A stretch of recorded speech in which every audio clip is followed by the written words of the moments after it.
Money saved is money earned ಅನ್ನೋ ಮಾತಿದೆ. ಅಂದರೆ ನೀವು ಒಂದಷ್ಟು ಹಣವನ್ನು ಹೂಡಿಕೆ ಮಾಡ್ತೀರಿ, ಅದನ್ನು ಸೇವ್ ಮಾಡ್ತೀರಿ ಅಂತಂದರೆ ಅದನ್ನು ದುಡ್ದಷ್ಟೇ ಅದಕ್ಕೆ ಏನು ಬೆಲೆ ಇದೆ ಅನ್ನೋದು. ಸೊ ಆ ಕಾರಣಕ್ಕೆ ನಾವು ಸೇವಿಂಗ್ಸ್ನ ಬಗ್ಗೆ ಬಹಳ ಆಸಕ್ತಿಯಿಂದ ಪ್ಲ್ಯಾನ್ ಮಾಡಿಕೊಳ್ಳಬೇಕಾಗತ್ತೆ. ಹಣ ಅನ್ನೋದು ಬಹಳ ಇಂಪಾರ್ಟೆಂಟ್ ಟೂಲ್. ನಿಮ್ಮ ಲೈಫ್ನ ಪ್ರತಿ ಹೆಜ್ಜೆಗೂ ಹಣ ಅನ್ನೋದು ಲಿಂಕ್ ಆಗಿರುತ್ತೆ. ನಾನು ದುಡ್ಡುಗೋಸ್ಕರ ಕೆಲಸ ಮಾಡಲ್ಲ ಅಂತ ಯಾರಾದರೂ ಒಬ್ರು ಹೇಳ್ತಾರೆ ಅಂತಂದರೆ ಅದರಂತಹ ಸುಳ್ಳು ಇನ್ನೊಂದಿಲ್ಲ ಅಂತ ಅರ್ಥ ಮಾಡ್ಕೊಂಡ್ಬಿಡಿ. ಆ ಕಾರಣಕ್ಕೆ ಈ ವಿಡಿಯೋದಲ್ಲಿ ನಾನು 5 ಮನಿ ಮಿಸ್ಟೇಕ್ಸನ್ನು ನೀವು ಯಾವುದನ್ನು ಮಾಡಬಾರ್ದು ಅನ್ನೋದನ್ನು ತಿಳಿಸ್ಕೊಡ್ತೀನಿ. ಇದು ನಿಮ್ಮ ಲೈಫ್ನಲ್ಲಿ ಈಗಾಗಲೇ ಇಂಪ್ಲಿಮೆಂಟ್ ಮಾಡಿದರೆ ಅದನ್ನು ಶೇರ್ ಮಾಡಿ ಕಮೆಂಟ್ ಸೆಕ್ಷನ್ನಲ್ಲಿ. ಇಲ್ಲದೆ ಹೋದರೆ ನಿಮ್ಮದು ಯಾವುದಾದ್ರೂ ಟ್ರಿಕ್ಗಳಿದ್ರೆ ಅದನ್ನು ಸಹ ಶೇರ್ ಮಾಡಬಹುದು. ಇನ್ನಷ್ಟು ಜನಕ್ಕೆ ತಿಳಿಸೋ ಪ್ರಯತ್ನವನ್ನು ನಾ ಮಾಡ್ತೀನಿ. ಮೊದಲನೆಯ ಮನಿ ರಿಲೇಟೆಡ್ ಮಿಸ್ಟೇಕ್ ನೀವು ಮಾಡಬಾರ್ದು ಅಂತ ನಾನು ಬಯಸೋದು, ಯಾರು ಮಾಡಬಾರ್ದು ಅಂತ, ಶ್ಯೂರಿಟಿ ಹಾಕಬೇಕಾದ್ರೆ 1000 ಬಾರಿ ಯೋಚನೆ ಮಾಡಿ.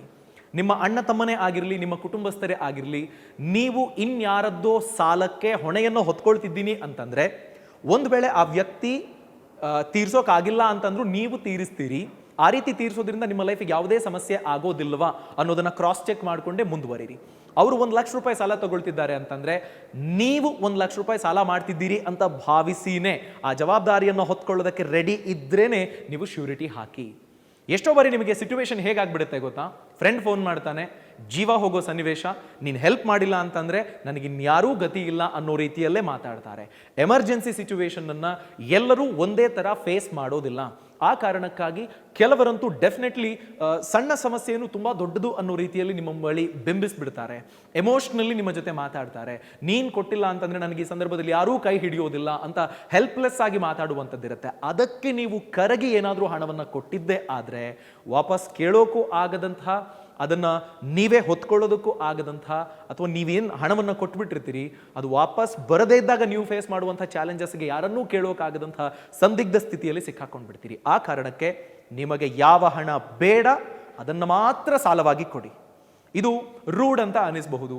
ಹೇಗಪ್ಪ ನಮ್ಮ ಏನೋ ಸಂಬಂಧಿಕರಿಗೋ ಅಥವಾ ಫ್ರೆಂಡ್ಸಿಗೋ ನಾನು ಸಾಲ ಕೊಡದೆ ಹೇಗೆ ನಾನು ಮುಂದುವರಿಯೋದಕ್ಕಾಗತ್ತೆ ಅಂತ ನಿಮಗೆ ಅನಿಸಬಹುದು. ಆದ್ರೂ ಪರವಾಗಿಲ್ಲ, ನಿಮ್ಮ ಹತ್ರ ಎಕ್ಸ್ಟ್ರಾ ಅಥವಾ ಎಮರ್ಜೆನ್ಸಿ ಫಂಡ್ ಅನ್ನೋದಿದ್ದು ಅದು ಸಿಕ್ಕಿಲ್ಲ ಅಂತಂದ್ರೂ ನಾನು ಮ್ಯಾನೇಜ್ ಮಾಡ್ತೀನಪ್ಪ ಅನ್ನುವಂಥ ಅಷ್ಟು ಅಮೌಂಟ್ನ ಹಣವನ್ನಷ್ಟೇ ಸಾಲವಾಗಿ ಕೊಡಿ. ಶ್ಯೂರಿಟಿ ಅಂತೂ ಹಾಕೋದಕ್ಕೆ ಹೋಗಲೇಬೇಡಿ. ಒಂದು ವೇಳೆ ಹಾಕ್ತೀನಿ ಅಂತಂದ್ರೂ ಅದು ನಿಮ್ಮ ಸಾಲ ಅಂತ ಪರಿಗಣಿಸಿನೇ ಮುಂದುವರಿರಿ. ಇದು ಮೊದಲ ಲೆಸನ್. ಎರಡನೆಯದು, ನೀವು ಇನ್ವೆಸ್ಟ್ ಮಾಡುವ ಹಣ 7 ವರ್ಷ ನಿಮ್ಮದಲ್ಲ ಅಂತ ಅಂದುಕೊಳ್ಳಿ. ಮಿನಿಮಮ್ 7 ವರ್ಷ ಇದು ನನಗಲ್ಲಪ್ಪ ಅಂತ ಅಂದುಕೊಳ್ಳೋದಾದ್ರೆ ಮಾತ್ರ ಇನ್ವೆಸ್ಟ್ ಮಾಡಿ. ಸ್ಟಾಕ್ ಮಾರ್ಕೆಟ್ ಇರಲಿ, ಮ್ಯೂಚುವಲ್ ಫಂಡ್ಸ್ ಇರಲಿ, ಅಥವಾ ಬೇರೆ ಯಾವುದೇ ಥರದ ಇನ್ವೆಸ್ಟ್ಮೆಂಟ್ ಸ್ಕೀಮ್ನ ಬಗ್ಗೆ ನೀವು ಆಲೋಚನೆ ಮಾಡ್ತಿದ್ದೀನಿ ಅಂತಂದ್ರೂ ಲಾಂಗ್ ಟರ್ಮಿಗೆ ಯೋಚನೆ ಮಾಡಿ. ಇವತ್ತು ನಾನು ಹೂಡಿಕೆ ಮಾಡಿ ಇನ್ನು 3 ತಿಂಗಳಲ್ಲಿ ನನಗೆ ಸಿಕ್ಕಾಪಟ್ಟೆ ಪ್ರಾಫಿಟ್ ಬಂದ್ಬಿಡಬೇಕು ಅನ್ನೋದ್ರಂಥ ಮೋಸದ ಬಲೆಯಲ್ಲಿ ನೀವು ಸಿಕ್ಕಾಕೊಳ್ಬೇಡಿ. ನಿಮ್ಮನ್ನೇ ನೀವು ಮೋಸಕ್ಕೆ ಗುರಿಯಾಗಿಸಿಕೊಳ್ಳಬೇಡಿ. ಆ್ಯಂಡ್ ಮೋರ್ ಓವರ್, ಈ ಥರದ ಏನು ಶಾರ್ಟ್ ಟರ್ಮಲ್ಲಿ ನಂಗೆ ಲಾಭ ಆಗಬೇಕು ಅನ್ನೋರು ಇರ್ತಾರಲ್ಲ, ಅಂಥವರ ಮನಸ್ಥಿತಿಯನ್ನು ಬಳಸ್ಕೊಂಡು ಕೆಲ ಉದ್ಯಮಗಳು ಬೆಳೆದು ಬಿಟ್ಟಿವೆ. ಪಾನ್ಸಿ ಸ್ಕೀಮ್ಗಳು. ನೀವು 10 ಜನನ ಸೇರಿಸಿ ನಿಮಗಿಷ್ಟು ರಿಟರ್ನ್ ಸಿಕ್ಬಿಡುತ್ತೆ, ನೀವು 20 ಜನನ ಸೇರಿಸಿದ್ರೆ ನಿಮಗಿಷ್ಟು ರಿಬೇಟ್ ಸಿಕ್ಬಿಡುತ್ತೆ. ಈ ಥರದ ಸ್ಕೀಮ್ಗಳಿದ್ದಾವಲ್ಲ, ಈ ಎಲ್ಲ ಸ್ಕೀಮ್ಗಳೂ ಶಾರ್ಟ್ಕಟ್ಗಳ ಹಿಂದೆ ಹೋಗ್ತಾರಲ್ಲ, ಅಂಥವರನ್ನು ಸೆಳೆಯೋದಕ್ಕಾಗಿಯೇ ಇರೋದು. ಆ ಕಾರಣಕ್ಕೆ ನೀವು ಯಾವುದೇ ಶಾರ್ಟ್ಕಟ್ನ ಹಿಂದೆ ಹೋಗಬೇಡಿ. ನೀವು ಹೂಡಿಕೆ ಮಾಡುವಂಥ ಒಂದೊಂದು ರೂಪಾಯಿನೂ ಲಾಂಗ್ ಟರ್ಮ್ನವರೆಗೆ ನನಗೆ ಬೇಡಪ್ಪ ಅನ್ನೋದಿದ್ರೆ ಮಾತ್ರ ಹೂಡಿಕೆ ಮಾಡಿ. ಸೊ ಆ ಕಾರಣಕ್ಕೆ SIP ಇರಲಿ, ಸ್ಟಾಕ್ ಇರಲಿ, ಅಟ್ಲೀಸ್ಟ್ 7 ವರ್ಷ ಆ ಹಣ ನನ್ನದಲ್ಲ. ಯಾವುದೋ ಕಮಿಟ್ಮೆಂಟ್ನ ಹಣವನ್ನು ನಾನು ಸ್ಟಾಕ್ ಮಾರ್ಕೆಟ್ನಲ್ಲಿ ಹಾಕ್ತಿದ್ದೀನಿ ಅಂತಿದ್ರೆ ಸ್ಟಾಕ್ ಮಾರ್ಕೆಟ್ನಲ್ಲಿ ಹಾಕೋದಕ್ಕೆ ಹೋಗಲೇಬೇಡಿ. ಫಸ್ಟ್ ಆ್ಯಂಡ್ ಫಾರ್ಮೋಸ್ಟ್ ಆಗಿ ನೀವು ಗಮನಿಸಬೇಕಾಗಿರೋದು, ನಿಮಗೆ ಸ್ಟಾಕ್ ಮಾರ್ಕೆಟ್ನ ಬಗ್ಗೆ ಗೊತ್ತಿಲ್ಲದೆ ನಿಮಗೆಲ್ಲ ಡಿಸಿಷನ್ ತಗೊಳ್ಳೋದಕ್ಕೆ ಗೊತ್ತಿಲ್ಲ ಅಂತ ಅನಿಸಿದ್ರೆ 1 ರೂಪಾಯಿ ಕೂಡ ಹಾಕಬೇಡಿ. ಸ್ನೇಹಿತರು ಹೇಳಿದ್ರು, ಯಾರೋ ಕೊಲೀಗ್ ಹೇಳಿದ್ರು, ಅವ್ರು ನನಗೆ ಟಿಪ್ಸ್ ಕೊಡ್ತಾರೆ, ಅವ್ರಿಷ್ಟು ಲಾಭ ಮಾಡಿಬಿಟ್ಟಿದ್ದಾರೆ, ಇದನ್ನು ನಂಬಿಕೊಂಡಂತೂ ಮುಂದೆ ಹೋಗಬೇಡಿ. ಎಷ್ಟೋ ಜನ ಮಾತಾಡ್ತಾರೆ, ಅವ್ರು ಆ್ಯಕ್ಚುಲಿ ಇನ್ವೆಸ್ಟ್ ಮಾಡಿರೋದಿಲ್ಲ. ನಿಮಗೆ ಟಿಪ್ಸ್ಗಳನ್ನು ಕೊಡ್ತಾರೆ, ಅವ್ರು ಇನ್ವೆಸ್ಟ್ ಮಾಡಿರೋದಿಲ್ಲ. ಸೊ ಆ ಕಾರಣಕ್ಕೆ ಲಾಂಗ್ ಟರ್ಮ್ ಅನ್ನೋದನ್ನ ಯಾವುದೇ ಸಂದರ್ಭದಲ್ಲೂ ಮರೆಯಬೇಡಿ. ಮೂರನೆಯ ಮಿಸ್ಟೇಕ್ ನೀವು ಮಾಡಬಾರ್ದು ಅಂತ ಬಯಸೋದು, ಯಾವುದೇ ಪ್ಲಾನನ್ನು ಸಡನ್ಲಿ ಇನ್ಕ್ಲೂಡ್ ಮಾಡಬೇಡಿ. ನಿಮ್ದೇನೋ ಒಂದು ಸ್ಕೆಡ್ಯೂಲ್ ಇರುತ್ತೆ, ನಿಮ್ಮದೇನೋ ಒಂದು ಪ್ಲಾನ್ ಇರುತ್ತೆ, ಆ ಪ್ಲಾನ್ನಲ್ಲಿ ಇನ್ಕ್ಲೂಡೆಡ್ ಇದ್ದರೆ ಮಾತ್ರ ಮುಂದುವರಿರಿ. ಈಗ ನಿಮಗೆ ಸಡನ್ಲಿ ಇವಾಗ ಅನ್ಸುತ್ತೆ ನಾನು ಇನ್ನೊಂದು 2 ತಿಂಗಳಲ್ಲಿ ಗೋವಾಗೆ ಹೋಗಬೇಕು ಅಂತ, ಬಜೆಟ್ 30,000 ರೂಪಾಯಿ. ಯಾವುದೇ ಕಾರಣಕ್ಕೂ ಆ ಪ್ಲಾನ್ಗೆ ಒಪ್ಕೊಳ್ಬೇಡಿ. ಏನೋ ಯಾಕೆ ಅಂತಂದರೆ ನೋಡಿ, ನೀವೀಗ ದುಡಿಯುವ ಹಣ ಏನೋ ಒಂದು 10 ಲಕ್ಷ ರೂಪಾಯಿ ದುಡಿತೀರಿ ಅನ್ನೋದಾದರೆ 30,000 ರೂಪಾಯಿ ನಿಮಗೆ ದೊಡ್ಡದಲ್ಲ. ನೀವು 60,000 ರೂಪಾಯಿ ದುಡಿತೀರಿ ಅಥವಾ 1 ಲಕ್ಷ ರೂಪಾಯಿ ದುಡಿತೀರಿ, ಅದರಲ್ಲಿ 30% ನಾನು ಯಾವುದೋ ಅನ್ಪ್ಲಾನ್ಡ್ ಒಂದು ಇವೆಂಟಿಗೆ ಹಾಕ್ತಿದ್ದೀನಿ ಅಂತಂದರೆ ಮಾಡೋಕೆ ಹೋಗಬೇಡಿ. ಅದಕ್ಕೆ ನೀವು ಹೇಗೆ ಪ್ಲಾನ್ ಮಾಡಬೇಕು ಅಂತಂದ್ರೆ, ನನಗೆ ಈ ಇಯರ್ ಎಂಡಿಗೆ ನಾನು ಹೋಗಬೇಕು ಗೋವಾಕ್ಕೆ, ನನ್ನ ಬಜೆಟ್ 30,000 ರೂಪಾಯಿ, 2022 ಡಿಸೆಂಬರ್ಗೆ ಹೋಗ್ತೀನಿ ಅಂತಂದ್ರೆ 2022 ಜನವರಿಯಿಂದಾನೇ 3,000 ರೂಪಾಯಿ ಹಾಕ್ತಾ ಹೋಗಿ RD ಅಕೌಂಟ್ನಲ್ಲಿ. ಸೊ ಆಗ ನಿಮಗೆ ಪ್ರತಿ ತಿಂಗಳು 3,000 ರೂಪಾಯಿ ಹಾಕೋದ್ರಿಂದ ಡಿಸೆಂಬರ್ ಅಷ್ಟು ಹೊತ್ತಿಗೆ 36,000 ರೂಪಾಯಿ ನಿಮ್ಮ ಕೈಯಲ್ಲಿರುತ್ತೆ. ಸೊ ಆ 36,000 ರೂಪಾಯಿನ ನೀವು ಗೋವಾ ಟ್ರಿಪ್ನ ಮೇಲೆ ಡೆಡಿಕೇಟ್ ಮಾಡಬಹುದು. ಫಾರ್ ಎಕ್ಸಾಂಪಲ್, ಇನ್ನೊಂದು ಎಕ್ಸಾಂಪಲ್ ತಗೊಳ್ಳೋಣ. ನಿಮ್ಮ ಹತ್ರ ಒಂದು ಕಾರ್ ಇದೆ, 10 ವರ್ಷದ ಹಳತು ಕಾರ್ ಅದು. ಇನ್ನು 5 ವರ್ಷ ಅದು ರನ್ ಆಗುತ್ತೆ. 5 ವರ್ಷ ಆದಮೇಲೆ ನಿಮಗೆ ಹಣ ಬೇಕು. ಏನಕ್ಕೆ? ಡೌನ್ ಪೇಮೆಂಟ್ ಮಾಡಿ ಹೊಸ ಕಾರನ್ನು ತಗೊಳ್ಳೋದಕ್ಕೆ. ಸೊ ಆ ಡೌನ್ ಪೇಮೆಂಟ್ಗೆ ಅಂತ ನಿಮ್ಮ PF ಅನ್ನೋ ಅಥವಾ PPF ಅನ್ನೋ ಅಥವಾ ಇನ್ನೊಂದು ಯಾವುದೋ ಇನ್ವೆಸ್ಟ್ಮೆಂಟ್ ಅನ್ನ ಬ್ರೇಕ್ ಮಾಡುವಂತ ಆಗಬಾರ್ದು. ಈಗ ನಿಮಗೆ 2026ರಲ್ಲಿ ಅಥವಾ 27ರಲ್ಲಿ ನಿಮಗೆ ಡೌನ್ ಪೇಮೆಂಟ್ಗೆ ಹಣ ಬೇಕು ಅಂತಂದ್ರೆ ಈಗಿನಿಂದಾನೇ RD ಸ್ಟಾರ್ಟ್ ಮಾಡಿ. 1 ವರ್ಷ ಆ ಹಣ ಸೇರ್ಕೊಂಡ ಮೇಲೆ FD ಮಾಡಿ. ಮೊದಲ ವರ್ಷ 4 ವರ್ಷಕ್ಕೆ FD ಮಾಡ್ತೀರಿ, 2ನೇ ವರ್ಷ 3 ವರ್ಷಕ್ಕೆ FD ಮಾಡ್ತೀರಿ, 3ನೇ ವರ್ಷ 2 ವರ್ಷಕ್ಕೆ FD ಮಾಡ್ತೀರಿ. ಹೀಗೆ RD ಮಾಡಿ ಆಮೇಲೆ FD ಮಾಡಿ. ಹೀಗೆ ಮಾಡ್ತಾ ನಿಮಗೊಂದು ಕಾರ್ಪಸ್ ಬಿಲ್ಡ್ ಆಗುತ್ತೆ. ಇನ್ನು 5 ವರ್ಷ ಆದಮೇಲೆ ನೀವು ಕೊಂಡ್ಕೊಳ್ಳುವಂತಹ ಕಾರ್ನ ಡೌನ್ ಪೇಮೆಂಟನ್ನು ನೀವು ಈಗಿನಿಂದಲೇ ಪ್ಲಾನ್ ಮಾಡ್ತೀರಿ. ಹೀಗೆ ಯಾವುದೇ ಕಾರಣಕ್ಕೂ ಅನ್ಪ್ಲಾನ್ಡ್ ಆಗಿ 10 ರೂಪಾಯಿಯನ್ನು ಖರ್ಚು ಮಾಡಬೇಡಿ. ನಿಮ್ಮ ರಿಕ್ವೈರ್ಮೆಂಟ್ ಏನಿದೆ, ನಿಮ್ಮ ಪ್ಲಾನ್ ಏನಿದೆ, ಅದಕ್ಕೆ ತಕ್ಕ ಹಾಗೆ ಪ್ರತಿ ತಿಂಗಳು ಶಾರ್ಟ್ ಟರ್ಮ ಲಾಂಗ್ ಟರ್ಮ ನೋಡಿಕೊಂಡು ಹೂಡಿಕೆಯನ್ನ ಅಥವಾ ಸೇವಿಂಗ್ಸ್ ಅನ್ನ ಸ್ಟಾರ್ಟ್ ಮಾಡಿ. 4ನೆಯ ಮಿಸ್ಟೇಕ್ ನೀವು ಮಾಡಬಾರ್ದು ಅಂತ ನಾನು ಬಯಸೋದು, ಎಷ್ಟೋ ಜನ ಲಯಬಿಲಿಟೀಸ್ನ ಮೇಲೆ ಇನ್ವೆಸ್ಟ್ ಮಾಡ್ತಾರೆ, ಅಸೆಟ್ನ ಮೇಲೆ ಇನ್ವೆಸ್ಟ್ ಮಾಡೋದಿಲ್ಲ. ಸೊ ಈ ಲಯಬಿಲಿಟೀಸ್ ಬಗ್ಗೆ ಬಹಳ ಇಂಪಾರ್ಟೆಂಟ್ ಆಗಿ ನೀವು ಗಮನಿಸಬೇಕು. ನಿಮ್ಮ ಹತ್ರ ಬೈಕ್ ಇರುತ್ತೆ, ಬಟ್ ಸಡನ್ಲಿ ನೀವು ಕಾರ್ ತೊಗೊಂಡ್ಬಿಡ್ತೀರಿ. ಕಾರ್ನ ಮೇಂಟೆನೆನ್ಸ್ ಎಷ್ಟು, ಬೈಕ್ನ ಮೇಂಟೆನೆನ್ಸ್ ಎಷ್ಟು, ಇದನ್ನು ನೀವು ಗಮನಿಸಬೇಕು. ಬಿಕಾಸ್ ನಿಮಗದು ಕೊಡುವಂಥ ಲಾಭಕ್ಕಿಂತ ಜಾಸ್ತಿ ನಿಮ್ಮ ದುಡಿಮೆಯ ಹಣವನ್ನು ಕರಗಿಸ್ತಾ ಹೋಗುತ್ತೆ.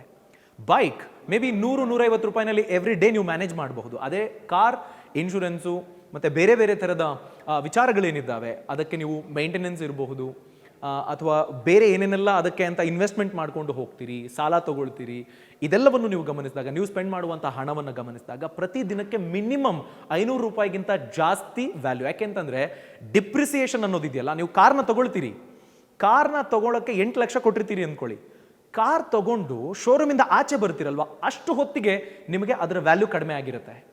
1 ವರ್ಷ 2 ವರ್ಷ ಹೀಗೆ ಆ ಕಾರ್ನ ಇನ್ವೆಸ್ಟ್ಮೆಂಟ್ ನೀವೇನು ಮಾಡಿದ್ರಿ 8 ಲಕ್ಷ, ಅದು ಕರೆಕ್ಟಾನೇ ಹೋಗ್ತಾ ಇರುತ್ತೆ.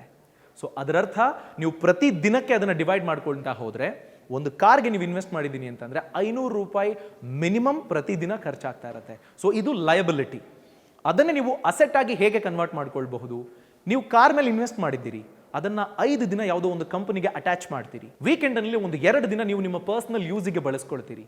ಅಗೈನ್ 5 ದಿನ ದುಡಿಯತ್ತೆ, ಇನ್ನೆರಡು ದಿನ ನೀವು ನಿಮ್ಮ ಪರ್ಸನಲ್ ವಿಚಾರಕ್ಕೆ ನೀವು ಕಾರನ್ನು ಬಳಸ್ಕೊಳ್ತೀರಿ. ಸೊ ಹೀಗೆ ಖರ್ಚಾಗೋದಿದ್ರೂ ಅದನ್ನು ನೀವು ಇನ್ನೊಂದು ದುಡಿಮೆಗೆ ಡೈವರ್ಟ್ ಮಾಡ್ಕೊಂಡಿಲ್ಲ ಅಂತಂದರೆ ಅದು ಹೊಣೆಗಾರಿಕೆ ಆಗುತ್ತೆ, ಅದು ಆಸ್ತಿ ಆಗೋದಿಲ್ಲ.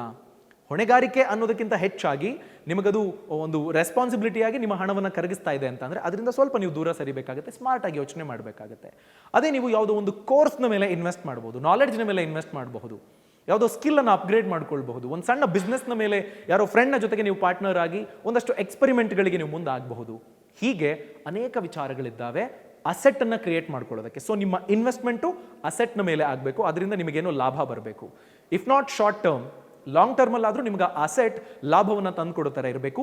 ಲಯಬಿಲಿಟೀಸ್ನ ಮೇಲೆ ಇನ್ವೆಸ್ಟ್ ಮಾಡಬೇಡಿ. ಕೊನೆಯ ಮನಿ ಮಿಸ್ಟೇಕ್ ಎಲ್ಲರೂ ಮಾಡೋದು, ಅಂದರೆ ನಿಮಗೆ ಯಾವ ಹಂತದಲ್ಲಿ ಇರುವಂಥವರು ಮಾಡೋದು, SB ಅಕೌಂಟ್ನಲ್ಲಿ ಸಿಕ್ಕಾಪಟ್ಟೆ ಹಣ ಇಟ್ಟಿರ್ತಾರೆ, ಸೇವಿಂಗ್ಸ್ ಬ್ಯಾಂಕ್ ಅಕೌಂಟ್ನಲ್ಲಿ.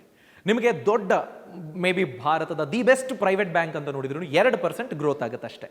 ಅಂದರೆ ಇವತ್ತು ನಾನು 100 ರೂಪಾಯಿ ಇಟ್ಟರೆ ಮುಂದಿನ ವರ್ಷಕ್ಕೆ ಅದರ ವ್ಯಾಲ್ಯೂ ಬರೀ 98 ರೂಪೀಸು. ಇನ್ಫ್ಲೇಷನನ್ನು ನೀವು ಪರಿಗಣಿಸಿದ್ರೆ 6% ಇನ್ಫ್ಲೇಷನ್ ಅಂತ ಅಂದ್ಕೊಳ್ಳಿ, 6 to 8% ಅಂತ ಈಗಿನ ಪರಿಸ್ಥಿತಿಯಲ್ಲಿ ನಾವು ಗಮನಿಸಿದ್ರೆ 6% ಇನ್ಫ್ಲೇಷನ್ ಅಂತ ಲೆಕ್ಕ ಹಾಕ್ಕೊಂಡ್ರು. ಸೊ ಗ್ರೋತು 2%, 6% ಇನ್ಫ್ಲೇಷನ್ನು, ಅಲ್ಲಿಗೆ ನಿಮ್ಮ ಹಣ 4 ರೂಪಾಯಿಯಷ್ಟು ಅಥವಾ 4%ನಷ್ಟು ನಿಮ್ಮ ಹಣ ವ್ಯಾಲ್ಯೂವನ್ನು ಕಳ್ಕೊಂಡಿದೆ ಅಂತ. ಅಂದರೆ ನಾನು 100 ರೂಪಾಯಿ ಇವತ್ತು ನನ್ನ ಬ್ಯಾಂಕ್ ಅಕೌಂಟ್ನಲ್ಲಿ ಇಟ್ಟಿದ್ರೆ ಇನ್ಫ್ಲೇಷನ್ ಆ್ಯಂಡ್ ಬ್ಯಾಂಕ್ ಕೊಡುವಂತಹ ಬಡ್ಡಿ ರೇಟು ಎರಡನ್ನೂ ಲೆಕ್ಕ ಹಾಕೊಂಡು ನೀವು ನೋಡಿದಾಗ ಮುಂದಿನ ವರ್ಷಕ್ಕೆ 96 ರೂಪಾಯಿ ಆಗಿರುತ್ತೆ. ನಾನಿವತ್ತು 100 ರೂಪಾಯಿ ಕೊಟ್ಟು ಕೊಂಡುಕೊಳ್ಳೋ ವಸ್ತು ನಾನು ನೆಕ್ಸ್ಟ್ ಮುಂದಿನ ವರ್ಷ 110 ರೂಪಾಯಿವರೆಗೆ ಕೊಟ್ಟು ಕೊಂಡುಕೊಳ್ಬೇಕಾಗತ್ತೆ. ಸೊ ಹೀಗೆ ನೀವು ನಿಮ್ಮ ಹಣವನ್ನು ಬಲ್ಕ್ ಆಗಿ ಎಲ್ಲೋ ಒಂದು ಕಡೆ ಅಷ್ಟಾಗಿ ನಿಮಗೆ ರಿಟರ್ನ್ ಅನ್ನೇ ಕೊಡ್ತಿಲ್ಲ ಅಥವಾ ಅದು ಆಕ್ಚುಲಿ ಬೆಳೀತಿಲ್ಲ ಅಂತ ಅನ್ಸಿದ್ರೆ ಅಂಥ ಕಡೆ ನೀವು ಹೂಡಿಕೆ ಮಾಡೋದ್ರಲ್ಲಿ ಯಾವುದೇ ಅರ್ಥ ಇಲ್ಲ.